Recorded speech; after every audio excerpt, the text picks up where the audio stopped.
Well, good afternoon, everyone. This is a Eternal Flame News special edition. It is 4 p.m. Eastern here in the JMC studios. We have with us today my co-host, Joshua Turner, a second-year law student and president of the Federalist Society chapter at his school. As a former assistant youth pastor and Christian-Libertarian, he brings a unique perspective to facing issues facing the nation today. Josh is a current editor for the summer 2012 issue of the Harvard Journal on Law and Public Policy. He will assist in editing conservative authors' articles relating to the administrative state. Josh most recently served as a special deputy county attorney for the Maricopa County, where he prosecuted minor felonies and misdemeanor cases ranging from drug possession to assault and then to DUIs. He regularly blogs on the intersection of religion and politics and has appeared on shows including Fox News, FOXNATION, and His Politics. He's an avid Vikings fan and has suffered through many close seasons. He can be contacted at joshuaturner85@gmail.com.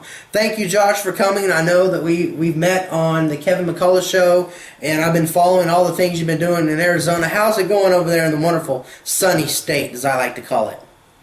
Jeremy, thanks for having me on. Yeah, it's hot today. It's about 104 and getting warmer.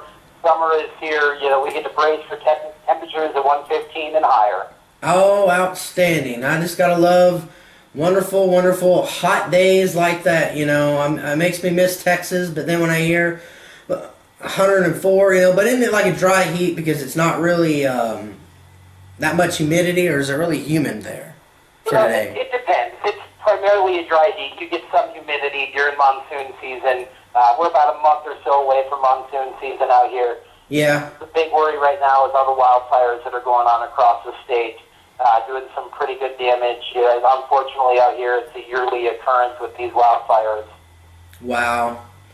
Well, man, I know today has been a big turning of events with so much going on. Everyone's talking about Facebook IPO and what the pricing and that's going to be. But I've been looking at what is going to happen this weekend going into NATO. I see that the fighter jets are already flying over Chicago, and so much is going on. I mean, it's from the Air Force, KC-139 tankers, F-16s, and even the Coast Guard, the 65 Dolphin, all over downtown doing the strategic planning. I know businesses have already been putting plywood up on their windows, and there's barbed wire fences and things going on, a set route. What are your thoughts going into this whole NATO weekend, especially knowing that Turkey has banned Israel from even going? Jeremy, first let me comment on Facebook. It is truly amazing, and I think it's one of the very few countries where someone can, while he's at Harvard, create what was essentially a network to keep in contact with classmates and turn it into what's been valued $104 billion company. It's true American ingenuity and the kind of stuff that we need to see.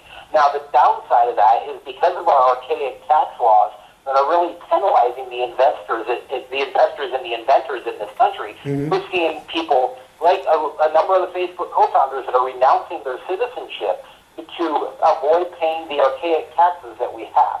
This is going to really hurt our economy even more as a direct result of the Obama policies and the Democratic policies of taxation.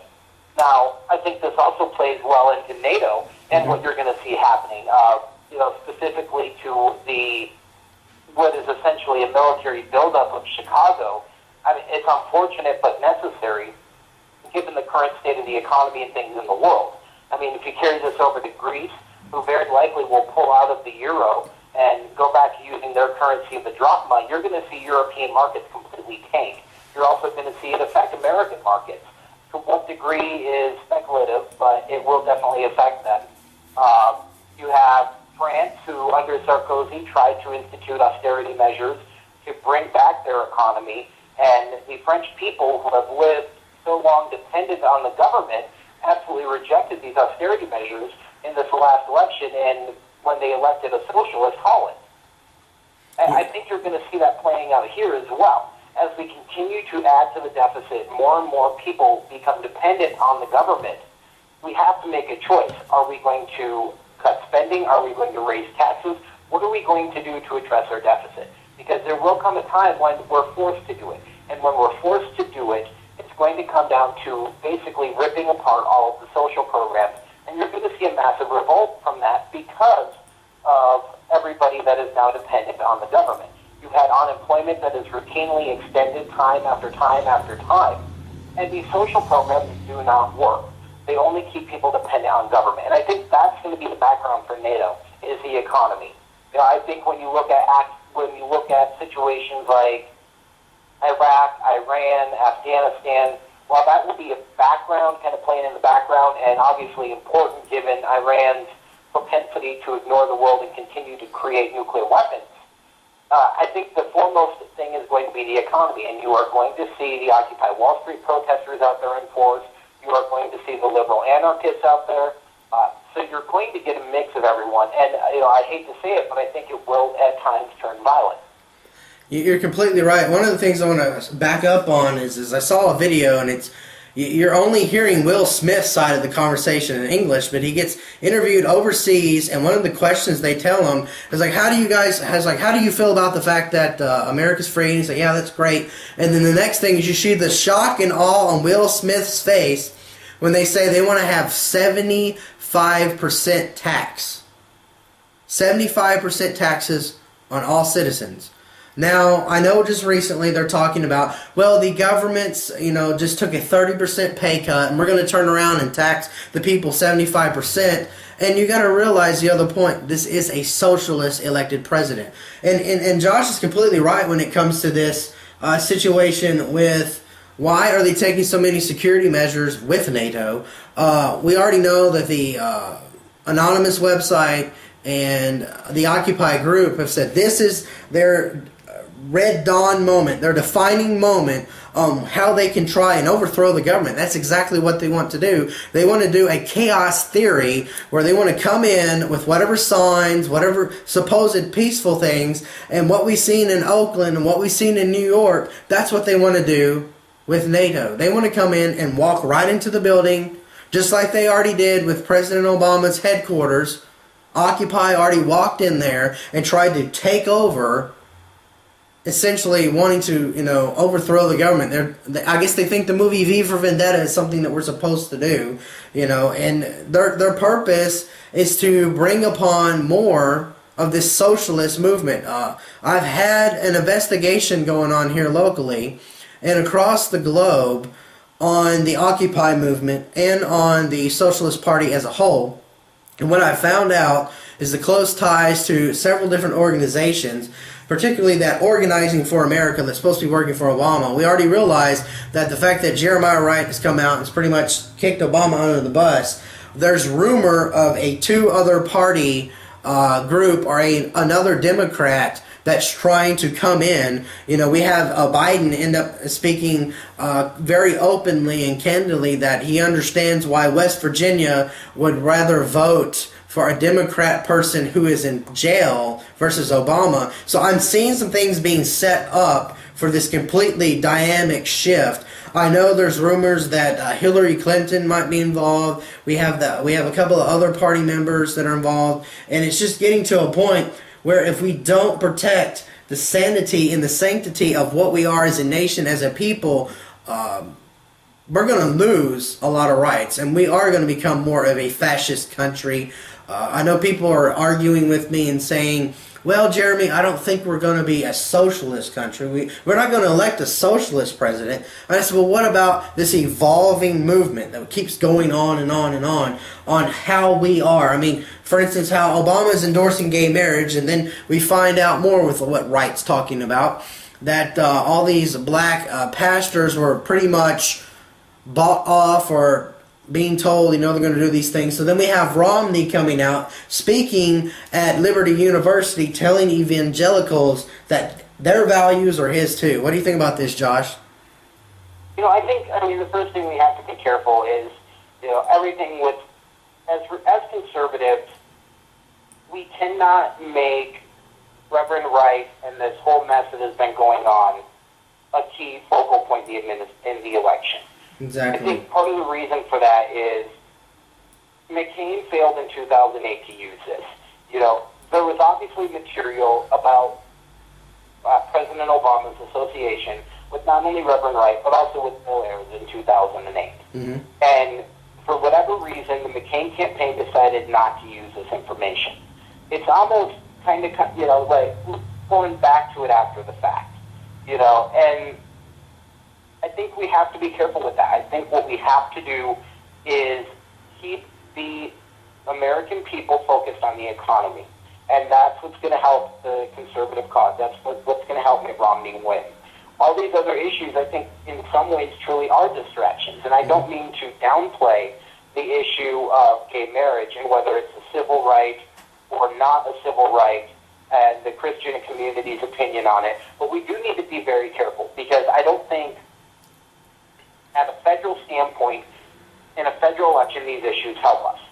Exactly. We'll give credit to President Obama, because what he did say correctly in his statement about gay marriage was that it was a state issue. It was not a federal issue. Mm-hmm. Now, Jeremy, you know me, I am a Federalist at a core. I believe in an original interpretation of the Constitution, that the federal government should be kept as small as possible, doing only the things outlined in the Constitution. All other, you know, laws, rules, rights, provisions are left to the states. Mm-hmm. So Obama was correct in saying that while he does support gay marriage, it is a state issue. And for that, I will give him credit. Now, when we look at the gay marriage issue itself from a Christian standpoint, but I also want to look at it from a libertarian standpoint, because there is no doubt in my mind that the Bible is absolutely correct in that homosexuality is a sin.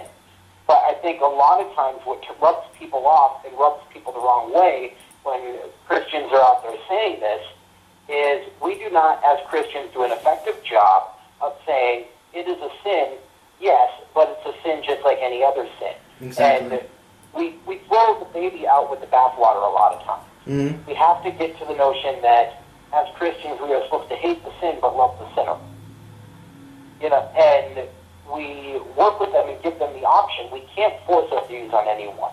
If you look at what Jesus Christ came and did during his time before the crucifixion, he did not force his views upon anyone. No. In fact, he told his followers that there will be times that people reject you, that they curse you, that they throw stones at you, and you are to, you know, walk out of the town and dust the dirt off from your sandals. Mm-hmm. And I think a lot of times we forget that in this, it has to be our way or the highway. I mean, Thomas Jefferson really, you know, he was a deist. You know, he believed that there was a God. You know, he spoke highly. He spoke in terms of Jesus Christ. He would not self-identify as a Christian. But what he did say was, if it does not affect me or my pocketbook, let it be. So we really have to ask ourselves at this point in our country, how is gay marriage affecting our individual lives and our pocketbook? Because we can say, yes, we don't agree with it. We don't support it. However, is it affecting me or is it affecting my pocketbook? And that's where the libertarian view comes in. And as a libertarian Christian, I'm often torn on this because, as I said, you know, I do believe in the word of the Bible, that it is God's word, and that homosexuality is a sin. But when you realistically look at whether or not homosexuality is affecting me, you know, it's not. Is it affecting my pocketbook? It's not. If you look at tax implications, there can be an argument made either way for those that support same-sex marriage and those that do not support it. I think what you have to look at, though, is what is the most important point in our country right now, and that's the economy. Right now, you know, it was said in the early 90s by James Carville, it's the economy, stupid, and the same thing can be said today.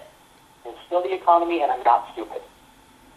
You know, we have to get away from these distractions, and I don't want to say social issues are a distraction, but we have to look at what does the country need most right now. And that is a strong fiscal leader that will promote conservative fiscal principles. And I don't always agree with Mitt Romney. In fact, I was not a Mitt Romney supporter. He was not my first choice for president. Newt Gingrich was. I've spoken heavily on this topic and why I thought Newt Gingrich was the best choice. But the people have spoken. The people have said that Mitt Romney will be the standard bearer for the Republican Party. Mitt Romney does have the conservative credentials to, in my opinion, rebuild this economy. He is not the perfect social conservative. He's obviously changed his opinions a number of times, and there's still some stuff that I don't agree with him on. But when it comes to fiscal conservative issues, he is the only one running that has the experience necessary to jumpstart this economy. And that is why I think evangelical Christians who largely in 2008 voted for Obama because of this hope and change idea and almost got hoodwinked, and I think it in some ways can be traced back to when Obama appeared with Rick Warren at Saddleback Community Church for a debate with John McCain.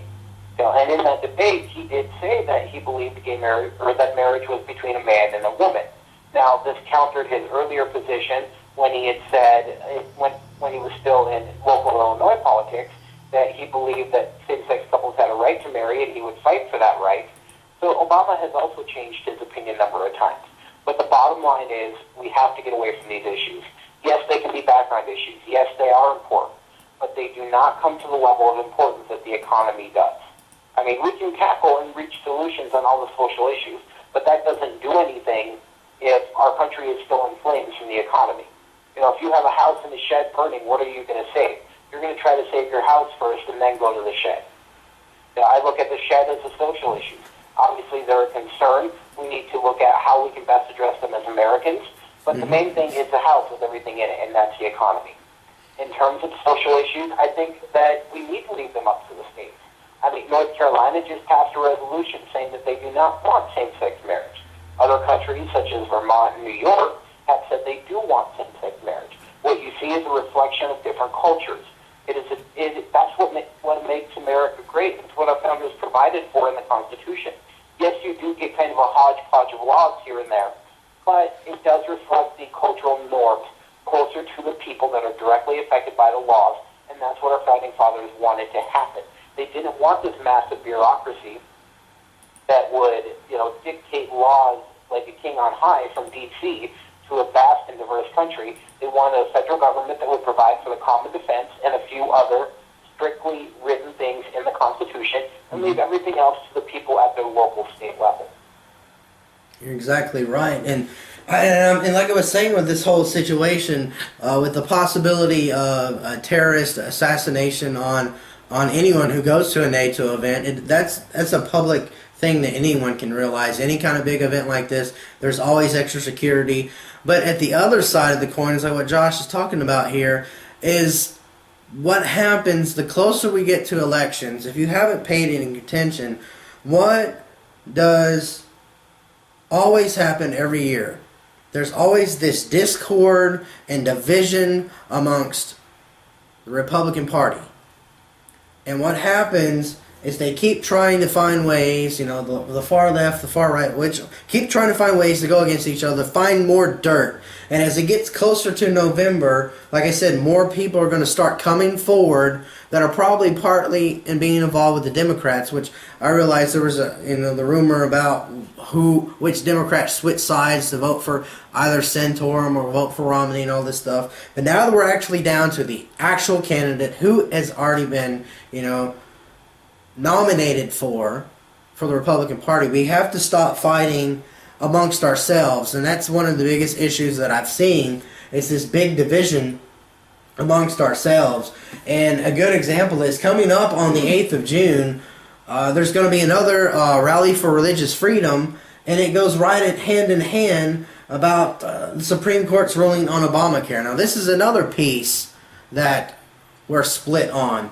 And it honestly really does put Republicans in a tough spot. Like, what should we do as a political party as whole? Should we, go completely against it and want it completely abolished out and don't want anything to do with it? Do we try and let it stick around, do some amendments? But like what Josh said, is the reason why going around talking to people that I have voting for Romney, the reason why you have to do that is these other party members, these other entities that are going to start popping up in the next 2 or 3 months aren't going to win unless something really radical happens. I mean, we can look back at Reagan, how he kept not getting nominated in the beginning, and then he finally did.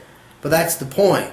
If you don't get to a certain level at this, you have to look at the bigger picture. I understand there's things about Romney I don't agree with. Josh said it too, but look at the bigger picture of what's going on. The argument's been, what's the two of the lesser evils? Same thing goes with this, healthcare issue. I realize there are a bunch of colleges right now and other programs that are actually removing the healthcare insurance for the students who live on dorm, because they said the new ruling and the new paperwork the college is getting, it's too expensive. And I realize that we're going to have to come to a point and make some really tough decisions in the next few months. What do you think, Josh? Yeah, I think what you have to look at with the whole overarching theme of Obamacare is we do need insurance reform. I'll start there. Yes. We do need to reform the insurance industry. But I think we've gone about it the wrong way. Mm-hmm. I think what we need to do is enable people to buy insurance across state lines, similar to buying auto insurance. Exactly. Right now, healthcare, you can't buy a healthcare plan from New Jersey for you here in Arizona, or anywhere for that matter, because we don't allow health insurance to be purchased across state lines. Exactly. You can purchase auto insurance across state lines, but not health insurance. Mm-hmm. Now, what you would see immediately upon allowing health insurance to be purchased across state lines is competition. Yes. And I know competition has now become a dirty word, and I think we'll talk more about that later and some other issues, but we need to get away from this idea that competition is bad. Competition is not bad. Competition is going to drive up the product, the quality of the product, and it's going to drive down the price. You're going to get the best product at the cheapest possible price. The other thing we need to do, and I know my fellow future lawyers are probably going to hang me for saying this, but we need tort reform. We need to make sure that we are holding the doctors accountable, but that we're not handing out huge, tens of million dollar verdicts for pain and suffering. It needs to be, equitable. We are essentially courts of merit are courts of equity. They're attempting to reestablish the wronged party to the position that they were before the wrong occurred. So I don't see how someone can justify saying a $20 million punitive award is placing that person in the same position they were before the act, the wrong. In specific terms of Obamacare, what we have to look at is the provisions of Obamacare. Obviously, the biggest, which the Supreme Court addressed, and they'll probably rule on here in about a month and a half or so, is the mandate. Now, when you look at the mandate, what is it? The mandate is saying that by, I believe, 2014, every person in the United States will have to have insurance. Whether it is some form of government insurance, like Medicare, Medicaid, employer insurance, or buying it on your own. If you do not have insurance, there is a penalty. There's debate whether it's a penalty or a tax.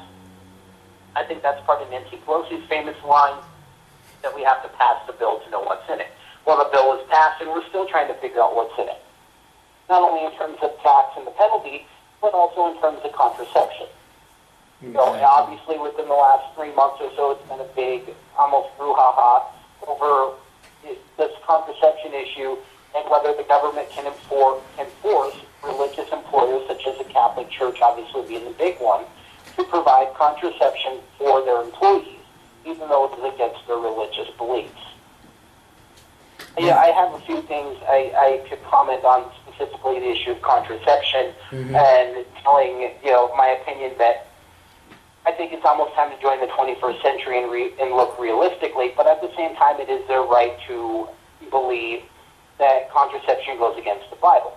Yeah. I don't want to get into a debate over what the Bible says in issues of contraception and beliefs of the Catholic Church or any other church, but I think what we have to look at is we are a country established on the freedom of religion, and though we always have varying degrees of religion and fights within religion, the beliefs are what hold paramount.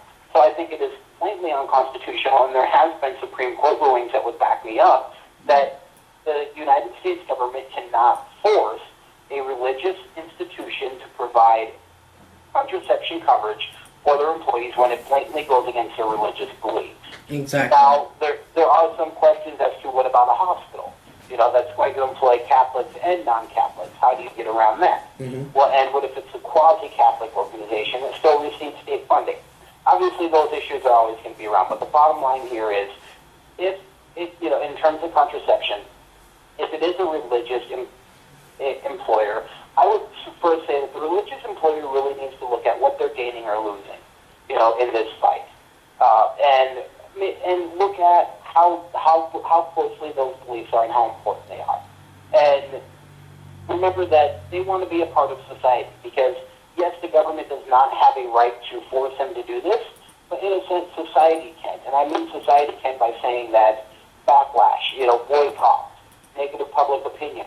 We saw that hit Susan B. Komen Foundation Susan G. Komen not too long ago when they originally said they were going to cut off funding for Planned Parenthood. They initially gained a lot of money, but then they lost a lot of money. That said, okay, we will now continue to give grants to Planned Parenthood in the area of cervical cancer research and services. The public perception obviously matters, especially in the age of technology and social networking. So the institution itself has to look at those values and say, how can we keep our faith and our values, but also accommodate a growing and changing society? I'm not asking the church to change their values. I am asking them, how can we approach explaining our values and possibly giving a little here that doesn't affect our values and beliefs? And I think that's not necessarily a government infringement, but adjusting to society and the needs of society. Now, the other provisions of the mandate, I think, are just as blatantly unconstitutional. To tell someone that you have to buy a product has never been done in this country before. Now, one of the theories that the Obama administration is arguing the validity and constitutionality of Obamacare is under the Commerce Clause. But I think they're sorely mistaken because the Commerce Clause can regulate commerce. It can regulate commerce between the states. And while the Commerce Clause has been widened drastically over the last few decades, never before has the Commerce Clause been used to create commerce, because essentially that's what this bill is doing. It is creating commerce to say you must buy insurance, and then we're going to regulate it. So on the one hand, it's creating something that's not there by forcing people to buy it, and then it's regulating. And I use the word forcing people because of the tax penalty, which if you don't pay, then you can go to jail, which is in the provision. So we have to look at the constitutionality of it. And ultimately, yes, the argument that, people need insurance, why can't we be a humane society? Well, I look at that and I say, yes, we do have to care for those that are in need. Yes, you're completely right. It's supposed to be done at the local level and it's not supposed to be done by force. The scariest phrase in America, in my opinion, as has been said before, is I'm from the government and I'm here to help. Excuse me, if we're going to say we can't trust the government in this area, why are we then going to say, but we can trust them with our health care? It makes absolutely no sense to me. So I think the Supreme Court's going to come down and rule that Obamacare is unconstitutional, and that'll be a huge win for Republicans. But if for some reason the Supreme Court comes and says that it is valid and constitutional, it's going to hinder Republicans, because at that point, President Obama can come and say, hey, this has been my biggest piece of legislation to help you guys. The Republicans fought it tooth and nail. They fought it all the way up to the Supreme Court, spending thousands upon thousands of taxpayer dollars to fight this, and they lost. They've been dragging their feet. They don't support the middle and American class who this bill is there to help, and that's what you'll hear if he wins. So it's going to be, I think, the Affordable Care Act will be one of the deciding points of the election. I don't think it'll be as big as the economy, but I would rate it right there as second or third most important issue following the economy. Exactly, and I realize that, if it passes, if it doesn't pass, we always have to keep ourselves on guard on this, because let's say it does pass. What's the next step for Republicans? What's the next step for us as individuals? We still would have to go that next step to try and relook at some of this and try and change it and fix it. Because I have not talked to anyone that's involved in healthcare that seems happy about this. Now, I've talked to just regular people, just on the street, that aren't involved in politics, that aren't involved in the medical care as a career. And they say, I think it'd be good to get health care for everybody. And then I remind them, we have Medicare and Medicaid already, and Social Security, and these are programs that need repair. And then they stop talking because they realize it already exists. And I know there's an argument, well, we need to have health care for more people and everything. And yes, the whole religious freedom, like I said, June 8th is the Rally for Religious Freedom again, talking specifically about this mandate. That's the day I'm actually graduating, so I won't be able to participate this year. But their website just got hacked, just like last week, because it turned out somebody who did not want this message to come out, that he did not want these Catholics and everyone, all the religious right to come out and say, hey, I'm not for this. There's other opportunities and things we can do to fix it. I believe the church should be able to help people, and I've talked about this in my own speeches. It's that I believe the church is able to help people without having the government assistance. You know, there comes a time when government assistance is needed. But there's this balance, big issue going on, and I keep seeing that. It doesn't matter if you go to college or not, and you don't see an extreme liberal view like a college platform does. It's right down the street from you. You just talk to people, learn how they're talking in the different directions of where they're going, because you'll find out real quickly that there are so many different ways that we can fix this. Yeah, tort reform. There's a few other things that we need to stop doing. We need to stop making these bills created by an entity outside of the House and Congress who gets paid, and they make these thousands of pages of stuff that 1 or 2, 3 people might have known about, and then by the time it gets passed, nobody knows what's going on anymore. That's one of the biggest issues I have right now with, it doesn't matter if it's right or left, we are passing bills that we don't even know what they say. It reminds me of the movie Amazing Grace. There's a scene in it where they get this bill so massive, and they keep reading, and everyone in Parliament just starts leaving because they're bored. I'm assuming that's what's happening here. They get so many pages, nobody wants to read 1,000 pages. We got Kagan saying, well, I haven't read 1,000 pages, and so on and so forth. It just keeps going and building and building and building to this threshold point where it just breaks down. And that's the point. This is that chaos theory again, where if you want to cause chaos and discord, and you want to make these short corners and niches of bills and extra things added on, you make a bill so big that no one's going to take the time to look at it. And like you said, we've already taken this to the Supreme Court, and they've already made a ruling, but we're still reading the bill. Why do we keep doing this to ourselves? When are we going to learn to own up to and accept responsibility that, yes, we need to have smaller government. Yes, we need to not have monopolies of hospitals. I don't know how many towns I've been in where there's only one main hospital facility. They have all of the doctors, they have all of the labs, they have all of the surgeons, and no one else is there. And what happens? Not only do they make all the money, they can increase the amount of bills. They can increase the amount of whatever. There's no productivity. There's no, capitalist anything going on in this infrastructure. What are we doing to ourselves? It used to be bad to want to have all this monopoly stuff. Like, a good example is the phone company. How they kept raising the rates back in the day when Ameritech was around and AT&T, and they split. And what happened? We had more affordable phone services. Why? Because other people were able to use their talents and abilities and could start their own small businesses, which became enterprises and larger corporations, and have grown to become what we now know as Sprint and T-Mobile and Verizon. But that wouldn't have happened if we kept going in this one set rule where we're just going to have one person, and that's how it's going to go. It gets me to the point where I really worry about the future of America. If we don't have more people like Josh and myself step up to the plate and not be afraid to talk about these issues. That's one of the biggest things I've seen is silence. Well, we don't want to criticize big business. I mean, obviously, there are certain, if they're acting illegally and doing the wrong things according to the law, yes, they need to be held accountable. Exactly. But when we look at businesses like Verizon, like T-Mobile, like Sprint, they are, again, American success stories. Exactly. And we need to hold them in high regard because it's the jobs they create, the revenue that they do create.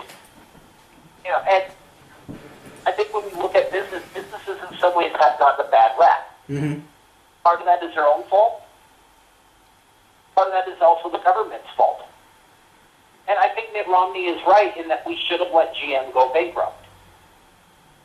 The reason we should have let GM go bankrupt is because it could have gone into a structured reorganization, and came out stronger. Exactly. Instead of now, we own stock in GM as American taxpayers, yes, but we're never going to see that full value returned to us. No. And if you look, Ford was in the same exact position as GM at the time. Ford decided we are going to be a true American company and refuse to take government handout. Now look at Ford sales and where they're at in terms of their economy in the car market. They are doing amazing work and they're continuing to grow. They've completely rebounded. They have the sources on hand. Let's look at another great American company that right now has more money on hand in cash reserves from the American government, Apple. So we have to get back to this notion of hard work and really the American dream. We've moved away from what was once an industrial country to a service-oriented country. Mm-hmm. The Frappuccino, Starbucks, McDonald's country. Exactly. And we have to get away from that. We have to encourage ingenuity. We have to encourage invention, and we have to encourage investors. And how do we do that? We do that by bringing down our tax code, rewarding competition, and increasing the chances for American success. You're exactly right, because I remember where, depending on what college you went to, you got special scholarships for different degrees because they were looking for the not just the cream of the crop, but people that had the creativity to want to bring something that was never tried before. That was the thing about the 40s, 50s, 60s, is that people were being awarded a chance on faith. That was part of the big thing about American Dream. Now, if you go into a communication studies degree, they'll use like the Horatio myth and everything, saying the American Dream is non-existent. It cannot happen. Nobody can attain this. Well, you're listening to a man that was once homeless, who's about to graduate from college, who has his own full-time ministry. If I can do that and come from nothing and become something else, and I have even further plans with my bachelor's degree and everything else, if I can do that, why can't you? And that's the thing. When we keep hearing these negative connotations of, well, the American dream's dead, and, this is how it's going to be, and we're going to just work with the smaller businesses and just do service, and we keep allowing just foreigners to come in, and they're taking a lot of the good jobs. And you want to know why? Because our own people are not waking up to the realization of what someone from another country sees America. Like when I would go, The problem we're getting into is it's almost a warped view of the American dream, which is leading people to say the American dream is not possible. Exactly. And this warped view of the American dream is that the American dream is success, which is an absolute lie. The American dream is not success. What the American dream is a chance at success. Exactly. No one in my family, back to when my family immigrated here from Norway. I'm primarily Norwegian and Eastern and Western European. Mm-hmm. Kind of a hodgepodge of Western European cultures. But my direct ancestors came here from Norway in the late 1800s. They moved to Wisconsin, where they basically, created a number of the towns there. Mm-hmm. Now, and they've been factory workers and farmers. Everyone except for my mother has lived and died in the state of Wisconsin or Minnesota. My mom decided to move down with our family into Arizona. None of my family has ever gone to college. I'm the first one to graduate with a bachelor's degree, and that's out of my brothers and sisters. My sister's in college right now. Out of 5 brothers and sisters, out of 26 cousins, out of 10 aunts and uncles, my grandparents, my great-grandparents, and all down the line. No one in my family, going back to my great-great-grandparents and their descendants, have ever completed a college degree. But I also took that risk. I don't come from a wealthy family where I could just go and, goof around in college. Mm-hmm. I've had to take out a number of student loans. I've had to work my way through college. Exactly. And when I graduate law school, I will have about $130,000 in debt. And that's the risk I took. Because when you have this opportunity at success, with an opportunity comes a risk. There is no success, there is no reward without risk. And now we hear this mantra from this new generation that says everyone's entitled to a college education, or we need student loan relief. Well, education is a risk. You are not entitled. Education at the college level is not a right. Let's get that straight first. It's this myth that a college education is a right is absurd. No one handed me anything. No one handed a lot of people in this country anything. Mm-hmm. And to perpetuate this myth, this lie that education is a right, is absurd. It is not a right, it is an opportunity. And with an opportunity, as I said, comes risk. So I will have to work my butt off to pay off those student loans and look at different options that are provided to me. But the government's not responsible for my student loans. My parents aren't responsible for my student loans.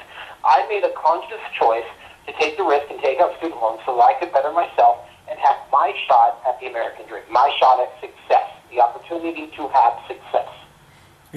For the American people listening to this right now that have never attended college, for those of you that are in college, you need to remember when you filled out your FAFSA, that form that you filled out and you had to put your tax information.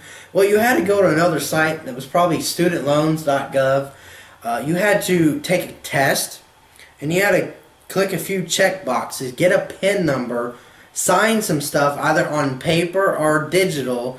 And it was essentially, if you read the fine print in the rules where you had to keep scrolling down, well, if you read the rules and regulations, it said it was a binding contract between you and the government that you accept the responsibility of whatever percentage that was going to be placed, the interest on these loans, and that you would pay them back in a timely manner. So for someone to just wipe off the debt of loans would mean that your contract was null and void, and if you're going to null and void contract, then how can there ever be any more contracts made in the first place? I think one of the bigger issues is the whole bailout of the loan company anyway, where the government got involved in that too. That's why we're at this point, because it was all being set up to where they're going to buy it out, and then all these people on the other side, the whole top-down, bottom-out. The government bails out the loan company, so then the other side of the radicals or end up saying, well, we shouldn't have to pay that back. So what happens? Completely implosion of the government and completely changing of the responsibility of people. Yes, it's very true. I do know people that have been homeless and have student loans of like $500 a month. Why were they homeless? Well, some of them were drug addicts. Some of them had criminal records. That's one of the questions they ask you. Or do you have any criminal records? So on and so forth. You can't get these loans, blah, blah, blah. And the list goes on and on. Yes, it's a 10 to 20, 30, 40 year payment risk. And I believe at this point, there's a few colleges that have programs that honestly people are signing up for, and the colleges aren't telling you there's no jobs for that. Well, and that brings up a bigger point, a bigger problem with our economy, is we have equipped people under this mantra, and it goes back to this education is a right. We need an educated society. We need an educated society, absolutely.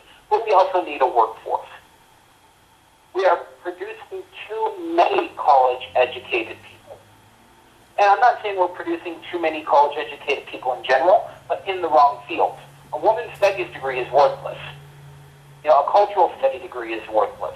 Unless you plan on becoming a professor and that's all you plan on doing. What we need to do is have a system in place in high school to identify those that will excel in college and identify those that would be better off going to a trade school.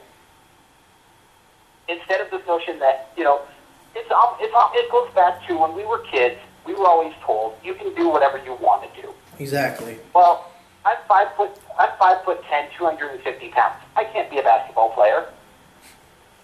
Even if I got into the best shape of my life, I don't have the skills to be a basketball player, nor do I have the skills to be a baseball pitcher. At one point in high school I played basketball, but I was okay, not great. I don't have the skills to be a CEO of a Fortune 500 company. There are certain things that we are not cut out to do, no matter how hard we want to do them. So, yes, we want to encourage people to try and compete, but we got to get rid of this idea of you can be anything you want to be. You can do anything you want to do. Because it's not true. And I don't say that to discourage people, because if you do work hard at what you're good at, and you have a realistic goal, that goal can be accomplished. Mm-hmm. But if you have a dream of becoming the world's best football player and you're not athletically inclined, sad news is you're probably not going to be the world's best football player. But you might be a genius when it comes to electrical engineering. So why not focus on electrical engineering? Why are we just telling people to go to college without any real direction? fact, most people in college right now are not even taking their majors until their second or third year. They're just taking whatever classes sound good to them and getting a general degree. Exactly. We have to really change that because we're lacking in education. We're lacking in terms of the kinds of degrees we need. And we're falling further and further down the list of the most educated societies while we are pumping more and more money into our failing system. Now, in terms of K through 12 schools, the Department of Education was established by Carter in the late 70s. Now, every year since we have passed a law that created the Department of Education at the national level, testing scores have gone down and down and down. Why? Because, again, it goes back to we do not need a federal model for education because different states, different communities are going to need different things. Because we are a hodgepodge nation of different cultures and different beliefs. So we need to be able to respect that and say, yes, we want all of our people to be educated, and we want you to have some standards, but we're going to leave the standards to you because you know what's important in your community, in your state. You're exactly right. And like for instance, I know that they have the compass test, which is what they have here, which is supposed to check out how your English and math skills are. Here's a solution. Why don't we create something similar to a compass ACT, SAT test that is what's the word I'm looking for here? Not an enrichment, but an assessment exam. Kind of like the ASVAB in the military, where you take these different battery of exams to see what you excel at. Now, I know a lot of vocational schools do this, and high school does this, but what if we had across the board in the United States, you're going to take an assessment exam, and it's going to ask you, various things, from like your favorite color, to your favorite foods, to your favorite hobbies, to, assessing your scores from high school, your transcript, and all sorts of different variables, and then it comes out with a list of things that this is what it looks like you'd be good at. Now, depending on where you live, you already have this option, but I think that would totally redefine education, because Josh is completely right on this, is that we're in this position where people just take whatever they want. They get a general education degree. Some of them will get an English degree. Some of them will get a theater degree, music degree, and all these different things, biology degree. And you'll ask them, are you going to be a high school teacher? Are you going to be a professor? And they'll tell you no. And over 50%, I hate saying this, over 50% college graduates with an associate or bachelor degree are not working in the field of what they graduated in. So why don't we change that? Well, there's also other... Jeremy, and it goes again, I mentioned competition a little bit ago, and I want to jump to, and it's a local story, but it's happening in different states across the board. And it's the fear of rewarding the top because others may feel left out. In Arizona, a number of school districts have decided that they're no longer going to have valedictorians. Now, and I am a little biased as I was in the top of my class. But to say that we are no longer going to award the number one and number two student, instead we're going to get rid of that and award and honor a number of students generally. The problem with this is it teaches kids to be mediocre. It says, I have to do because I'm going to get an award for being in the top 5%. I don't need to work hard for that extra A. Exactly. So why are we striving to do away with competition? And everybody's not going to get a trophy. Everybody's not going to win the award. Exactly. Everybody, next are we going to go to the Super Bowl and say, okay, we're not going to do a point system anymore. We're going to award every team a trophy at the end of the year. We'll give everybody a Super Bowl ring. How about that? You made it to the Super Bowl. Here's your ring. It's absurd. We need to honor those that excel. We need to teach them that competition is good if it's done in a way that is fair to everyone. And I don't mean the outcome being fair, but the opportunity to succeed. And I think that's, when you look at Democrats and Republicans, that's the key difference. Republicans and conservatives believe that it's not the outcome that should be fair, but the opportunity. Where Democrats believe that we have to level the playing field so everybody achieves the same outcome, which is not what we are promised. No one promised me that in my life that I'm going to have, the same $500 million or $104 billion that Facebook has. Yeah. No one promised me that I'm going to have, a beautiful wife like Angelina Jolie or someone like that, a movie star famous all across the world. No one promised me that I'm going to have the world's most perfect children. No one promised me anything like that. What I was promised was an opportunity to succeed. And with that opportunity comes risk. It also comes competition. And pushing myself to be the best that I can be with the gifts that I have been given and the steps that I take to better myself. So this notion that we need to get rid of valedictorian, that we need to get rid of salutatorian, is absurd. We need to encourage competition done in the right way, done in a fair way, and reward those that succeed. Exactly. I look at the stories about where we have some conservatives going around college asking students, what would you say if I took your GPA, and they would ask someone that has a 4.0 and said, what if I took half of your GPA and gave it to the person that has 1.6? How would you feel about that? And they would answer, well, I would lose my scholarship to be here because I don't have a high enough GPA for this set scholarship. And they said, well, then I can't get this job because I have to have, a certain GPA score to go into this program. It gets really insane when we do not award people what they deserve. Now, in some cases like me, I'm kind of like the underdog guy. I end up being between the 2.5 to 3.5 range, but I end up finding that 1 or 2 or 3 special things I'm good at, and I have a 4.0. And that's the thing. You should award people at different ranges of what they should be. I believe a valedictorian should get their award. I believe this is the way it should be done, because if you don't, then you're changing what's important. And if you change what's important and everybody gets awarded, then people aren't going to want to work as hard anymore. What's the point unless you're going to turn around and tell me, well, we're just going to allow everyone to have a 4.0 today and you're not going to have to do anything. Is that what we're trying to do? We have this argument that we need to have better education, but we're not trying to make what it takes to get there any better. And what does it mean to be the top? We want to argue, well, the 1% of the world has got all the money. I'm like, do you know who put the 1% of the world there? You did. The college educators did. You're the ones who graded their homework and gave them the A. Why are we having this war? It's really a class warfare. Why are we demonizing people for making money and passing it to their children? I remember a conversation that I had with an Occupy Wall Street protester. Mm-hmm. Who was upset because he was fired from Walmart for breaking company policy, and the fact that he was only paid $10 an hour. He's like, why should I only get $10 an hour when the owners of Walmart, who had nothing to do with the company and are rich just because they're Sam Walton's kids, why should they have all their money? It's this attitude of entitlement that we should, everybody should get the same. I deserve. Well, let me tell you this. You don't deserve anything. You earn it. And it's a sad state of our country when people are going around saying, I deserve an education, I deserve to make this much money. It's absolutely not true. You should be paid based on the work you do.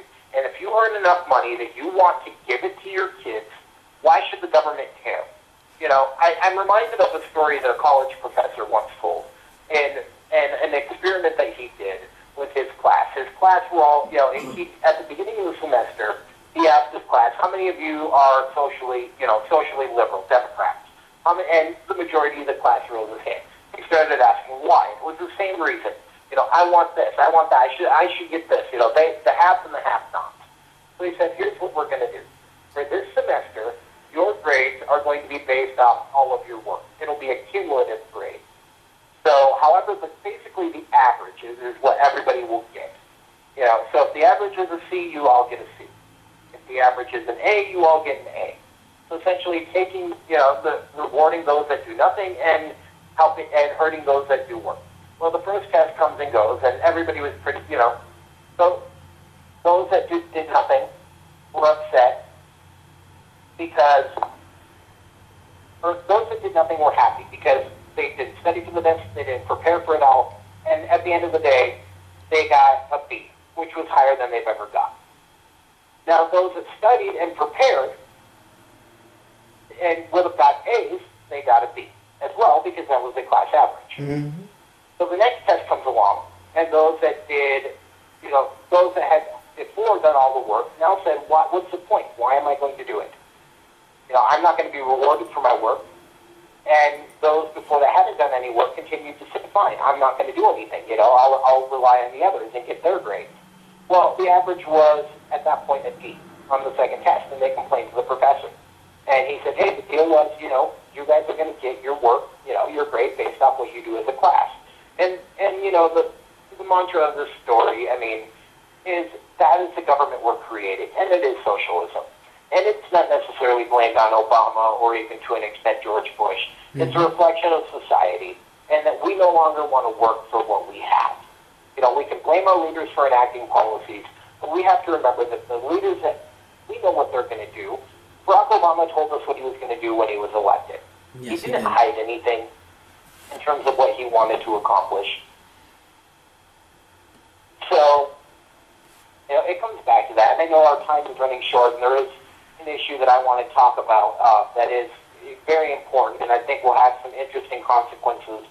And again, it does tie into Obama, and that's the Trayvon Martin shooting. Yes. We're obviously getting more and more information out now from what before was this public outcry that we needed to get rid of, that George Zimmerman needed to be prosecuted, all his racism, blah, blah, blah.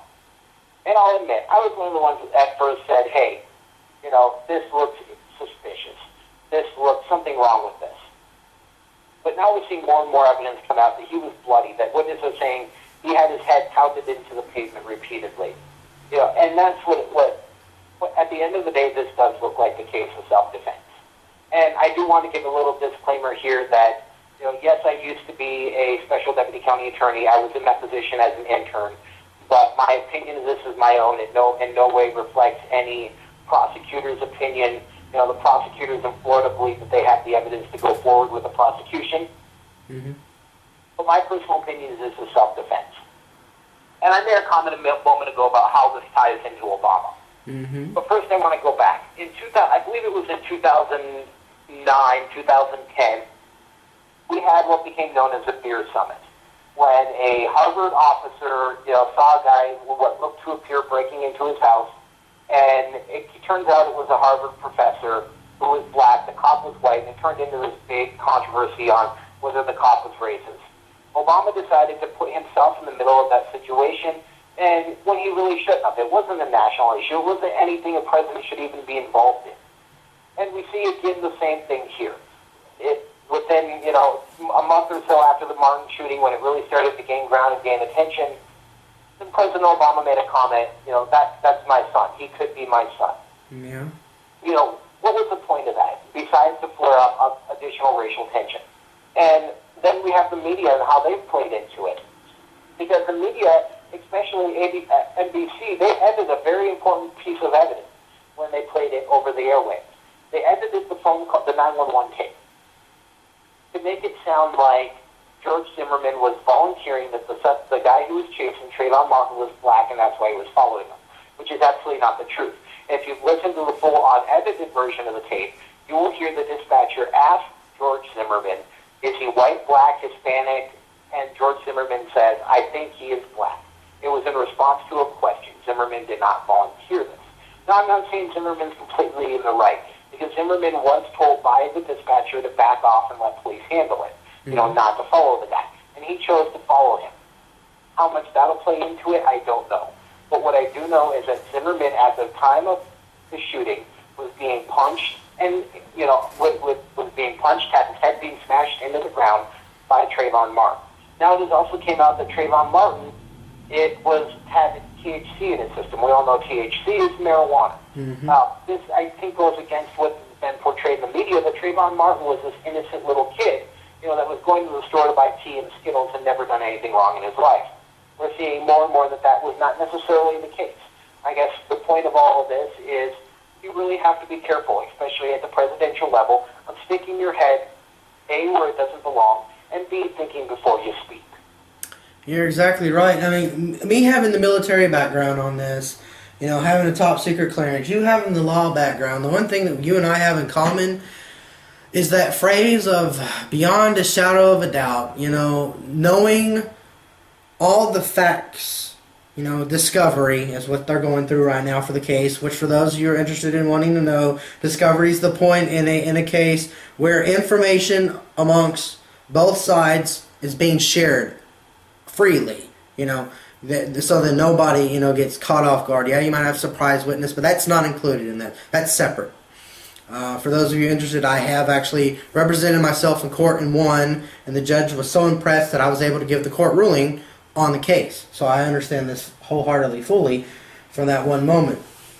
But anywho, the whole thing with the media and the whole thing with American people, this only proves how much radio, TV, cable, internet completely grasps the average American's mind so much that they don't question anything that happened. I'll give you a good historic fact.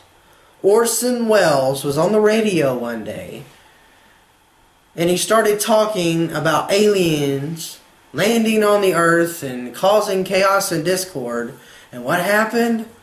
The American people freaked out and started thinking it was the end of the world, and people were hiding in their basements, and people were getting weapons and all sorts of crazy stuff all over the United States. Well, this Trayvon Martin case is like the Orson Welles War of the War.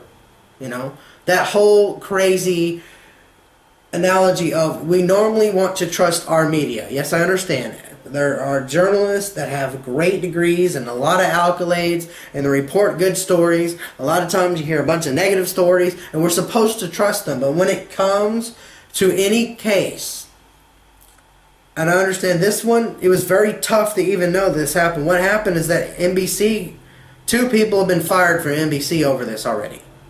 Because my job in the Coast Guard, being a operations specialist, was overseeing the voice digital logger. So when someone would call in a Mayday case, or I would talk on the radio for anything, air traffic control to ground control, boat control, submarine, whatever, whomever I'm talking to, all this information was saved and had to be played back if brought to a court of law. Well, that's what happened. You don't, as a journalist, for ratings, edit something out like that. I think that goes completely against all, journalistic codes of morality, that you're wanting to bring a black and white truth, regardless of how you feel on the instance. That's how old journalism is.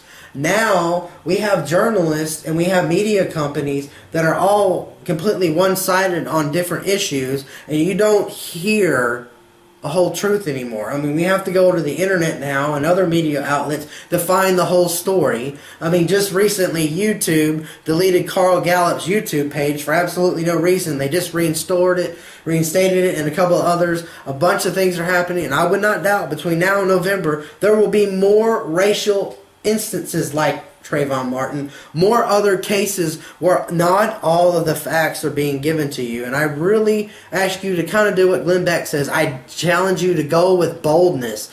Challenge what you find out and become educated yourself. If this is a case, go look more into the case. Ask the questions. Because if we don't question those that are in authority in some cases like these, then you'll be fooled time and time again. Especially, what if this is your family? What if you were George Zimmerman's family and you knew the facts from his point of view, or even if you're Trayvon Martin's family? Everybody wanted the facts, And that's going to ultimately be, and I don't know how much time we have left, but if this is about it, the quote that I'm reminded of, and I think it's fitting, at the end of the day, is what Ronald Reagan said. Trust but verify. Exactly. Trust but verify, Ronald Reagan. That's a good quote to end this evening. I'd like to thank you, Josh, for coming today, man. It's been a great time. Thanks for having me on. It's been a pleasure. All right. Well, we'll see you again some other time soon in the future. Absolutely. All right. Talk to you later. That was Josh Turner, president of the PSL Federalist Society, candidate of the 2013 Phoenix School of Law. He's a great man, working this summer with the Harvard Online. I just want to thank you guys for tuning in for this special this evening. This will be uploaded later, and we will have a show tonight at 7 p.m. Eastern. God bless, and we'll see you soon.